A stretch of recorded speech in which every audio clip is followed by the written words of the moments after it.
Hi Spark users, Jen here. I'm going to take you through how to get started in Adobe Spark.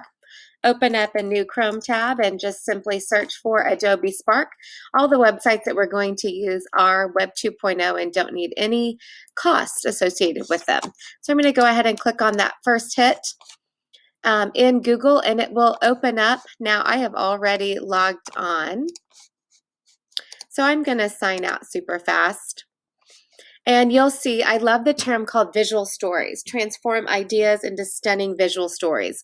And if you would like, you can click on this watch video because it will always give you directions because Adobe wants you to make it as complicated and as beautiful as you would like to do that. So they show you what you can do.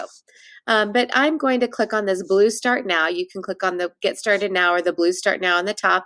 If your schools have Adobe credentials and you know that, you can go ahead and click into your iCloud. It's totally up to you. You can click Get Started Now. Then you'll see a lot of different ways you can do a social sign-in if you have a school account or if you are a student.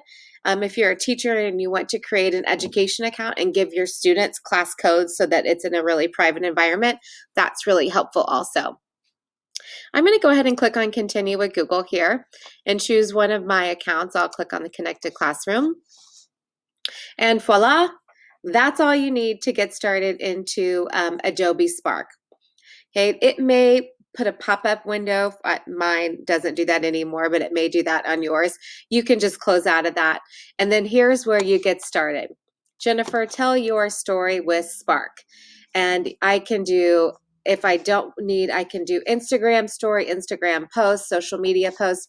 This photo collage is awesome. It's in print. The presentation is also a way to make web stories and a web page. Your slideshow, it used to be called video, now it's called slideshow. Presentation used to be called page. So if you see the word page or video, those are now presentation and slideshow. And then branded, I don't use as much. You guys probably won't use as much, but it's really great if you have a side hustle or an independent business. Or I tell the students, if you have a lawn mowing or babysitting business, this is a great way to do that.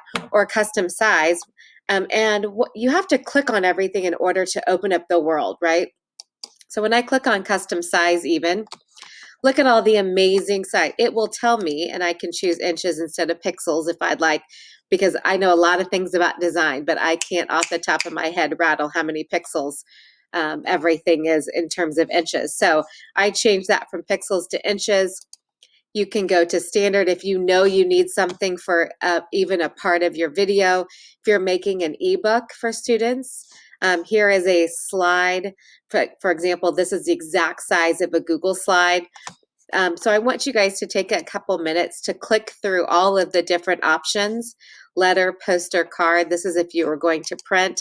A social post gives you that exact ratio because now you can do portrait. You can do a 4:3 ratio inside Instagram, and then it also gives you popular ways to do that. If I want to go back to the home page, I can use this little X on the upper right hand corner, and it will take me back to where I was.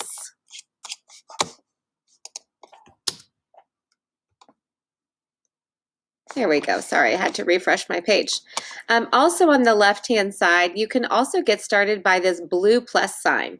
If you click on the blue plus sign, it will give you these same options. And then what makes this great, just like Canva, is that Adobe has hundreds and thousands of people to make beautiful templates for you, so we don't have to recreate the wheel. So you can start from a beautiful template. And if I click on Explore All Templates, there are over 35,000 templates to choose from. So if I wanted to do a back to school,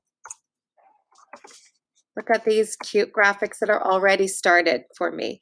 They can be a presentation, some of them are videos, some of them are stagnant images or static images, excuse me.